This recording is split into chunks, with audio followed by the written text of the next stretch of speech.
The following are a few interesting situations I found myself in while driving a truck.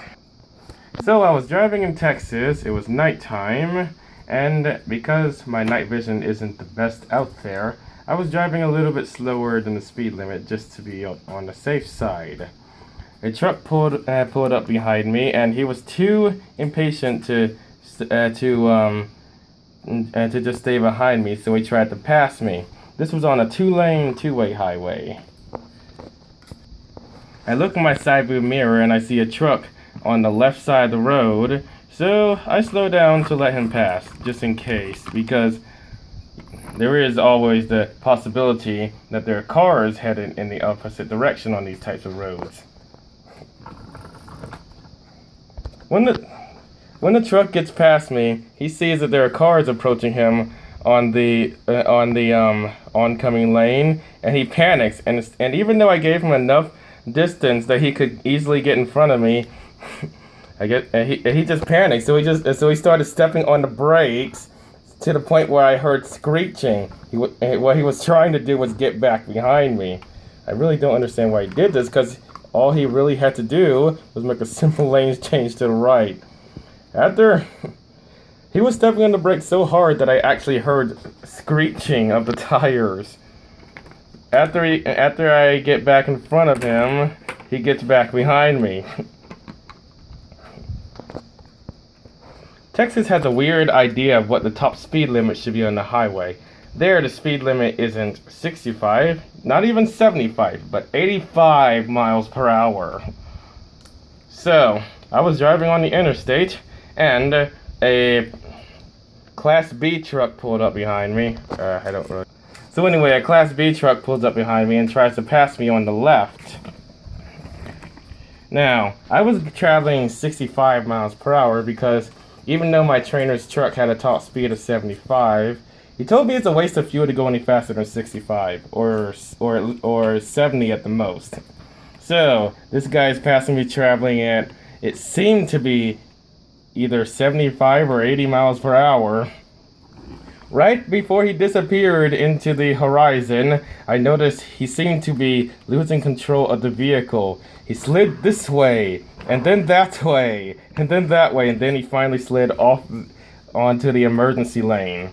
As I passed him, I saw the guy get out of the truck, and he had this look on his face like, how did that happen? Probably because he was going too fast. I was driving on a north-south highway in Oklahoma when I saw this scene. The left lane was blocked, and as I drove past, I saw the craziest accident I have ever witnessed. Well, what appeared to have happened was a truck crashed into another truck, both of them facing opposite directions. And this was on the left lane that this happened. How did this happen? I thought to myself. More importantly, this is a very dangerous job, I began to think. Like, I could just be driving on the left lane, minding my own business, and then another truck just crashes right into me. This is what I think happened. So, one truck was trying to pass another truck on the highway, same as always.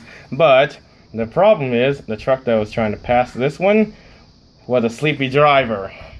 And I don't know why they do this, but like, you're sleepy, you should be pulling over anyway. But then they try to do a very complicated task of passing another truck while they themselves are also a truck, which is even more difficult if you're tired, obviously. So this driver started drifting out of his lane and towards the other truck, causing this truck to blow his horn. This obviously woke the driver up. But then, when he realized that he was drifting into the other lane, he panicked and turned the steering wheel too far to the left, causing him to lose control and slip off of the road. He then drove down the hill and onto the other side of the highway and crashed into a truck traveling in the opposite direction. After driving past this accident, I thought to myself, maybe I should stop driving in the left lane. I was driving a truck in Newark, New Jersey, when the person in front of me pulled over. And this was in one of the traveling lanes, by the way. She parks in the traveling lane and then gets out of the car and goes inside to go grocery shopping. So I blew the horn at her because, like, you're not supposed to do that. Then she looked at me and then she gave me the finger and continued to walk into the store. I had to very carefully get around this car to continue driving. I was driving in a traffic jam in California when I noticed that the truck in front of me was stopped across a railroad crossing. And I'm thinking, that is totally dangerous. Like, what if a train were to come? You would have nowhere to go because there's a car in front of you and a truck behind you. It's actually against the law to be parked across a railroad crossing like this. And if you were caught doing this, you could actually get a very expensive fine and possibly even have your license taken away. I was driving on a 6-lane, 2-way highway. I think it was in somewhere near Birmingham, Alabama, and it's raining, and the pavement is very slippery. There's a tanker truck carrying hazmat behind me, and he very quickly swerves into the lane next to me in order to get past me.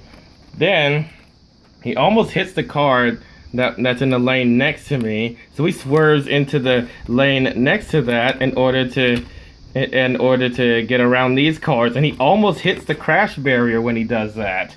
That scared me, and I'm thinking, man, this guy could have gotten all of us killed. He almost slid right into the crash barrier. Then he just sped off into the sunset. In fact, I always get nervous when trucks with hazmat are around because they usually have very scary driving habits. A lot of them involving speeding. That same night and in the same time frame, one of the cars in the lane next to me loses control and almost slides right into my truck, causing me to have to drive onto the emergency lane to avoid hitting them. I was almost hit by a fire truck at a traffic light. So the light just turned green and I start to pull forward, and then right in the oncoming lane, well, actually the same lane I'm driving in, I see a fire truck with the siren on and the lights flashing, and he's headed right for me. But right at the last minute, he turns and goes around me. That actually very much scared. So I was driving on a 2-lane, 2-way street in Florida, and I noticed a school bus headed past me on the oncoming lane. Right as soon as the bus is about to pass me, all the kids on the driver's side of the bus start sticking their hands out the window, and I'm like, aren't they aware of that story about the kid that stuck their hand out the window and it got taken by a truck? And I'm like, and of course I'm really worried because I'm thinking, what if that happens now? So I move as close to the shoulder as I can, almost coming off the road as I pass this bus, trying very carefully not to hit them. But for some reason, the driver of the school bus did nothing to try to prevent this. I'm guessing he didn't even notice. So I was trying to make a right turn onto a narrow street in Rochester, New York. And in the street, there's a construction zone, and there are cones on the edge of right side of the road. So I'm making this turn, and I'm like, okay, I know I'm not going to hit the construction vehicles, but I might end up hitting the traffic cones. As it turns out, there's no law against hitting traffic cones in the truck because they understand that sometimes there's just not enough room and you have no choice. So while I'm making this turn, I watch as the trailer knocks over every single traffic cone on the edge of the road. And then one of the construction workers starts yelling at me, "Hey, I just put those down there," and a bunch of other stuff. And I'm like, well, I'm sorry, but there was nothing else I could do. Like, I had to turn down this road because the person I was making a delivery to was in that direction. I was on I-80 West on the New Jersey-Pennsylvania border, and I noticed that there's a toll coming up. There's always a tollway crossing the Delaware River. There's no way to get across it for free, except for the Northampton Street Bridge in Easton.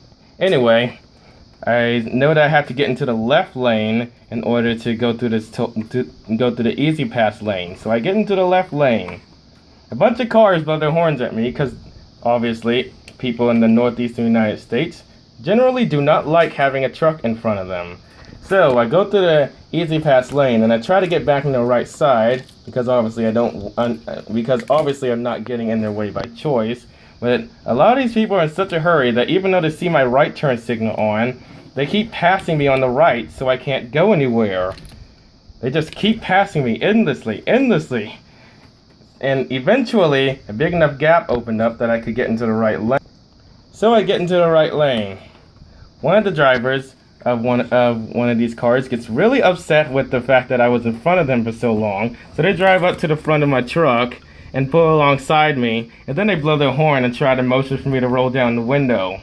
But I just sarcastically was like, "Oh, I can't hear you. The window's rolled up." And then he continues to do that. Then I'm like, "What's that? I can't hear you. It's too loud." It's fun playing with people when they're mad sometimes. Anyway, the guy gets so mad that he just floors it. A few minutes later, I'm still driving on I-80 West, and I see a tire that looked like it belonged to the car of this driver. And it's in the middle of the road, so I had to get into the left lane to avoid running over it. A few seconds after getting back into the right lane, I drive past the exact same car.